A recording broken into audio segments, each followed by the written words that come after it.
What else have you done to expose liberal hypocrisy?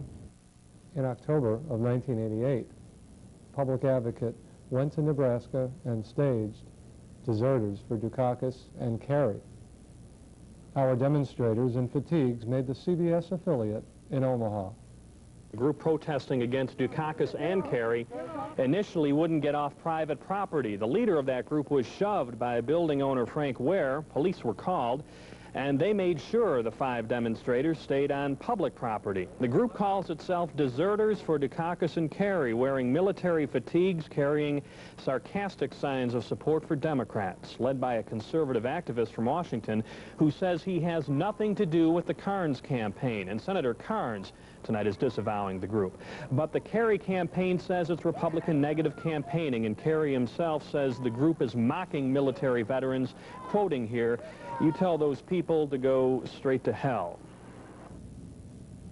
You sure got a response from Senator Kerrey. A strong response. That's how you make people sit up and notice. Well, those are good examples of issues focusing on individuals. But issues that affect a whole class of targets can be harder to focus in the public's eye. In the winter of '89, one such issue raised a great storm of public protest. A 50% pay raise was proposed for members of Congress, and voters were outraged. Gene, what could Public Advocate do about the pay raise? The vast majority of public sentiment was already with us. We needed to focus the voters' anger so that they'd make it clear the pay raise would be remembered at election time. Okay, here's the scenario. The 50% pay raise takes effect next Wednesday unless Congress votes no. How did you get the message out? We needed a symbol. That's when we devised Bag the Pay Hike. We wheeled paper bags in a shopping cart around the halls of the congressional office building. What were the bags for? At that time, Speaker Wright's plan was to let the pay raise take effect without a vote. None of the congressmen who supported the raise wanted to go on record.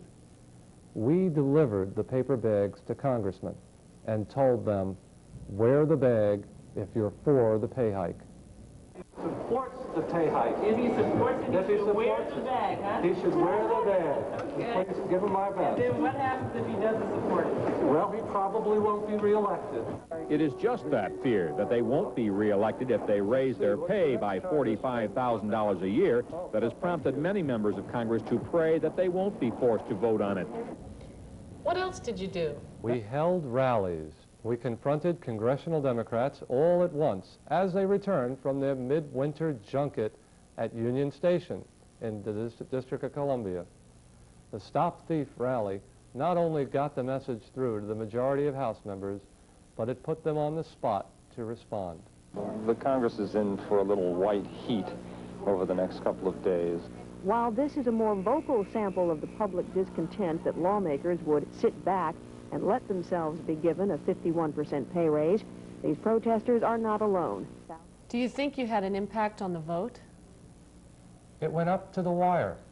Up until the day before, most people thought the pay grab would go through. And come Wednesday, that 51% pay raise becomes a reality. But it's money this Congress hasn't heard the last of. Wendy Rieger, News 4 Washington. But we kept the pressure on. All the major networks covered it daily. It is apparent to me, and I think to all of us, that a majority of the members desire to have a vote, up or down. Jim Wright folded his cards. Even today, opponents of the pay raise were delivering a 40-foot mailogram addressed to Wright, demanding the House vote on the pay raise. And they backed down, didn't they? At the last minute, there was a massive turnaround. Republicans defected from the deal. Over 100 Democrats deserted their speaker on the roll call. This was the crucial public vote on the pay raise. Let's look at some other issues. There's been a lot of concern about ethics in Congress. What has Public Advocate done to help clean up the mess?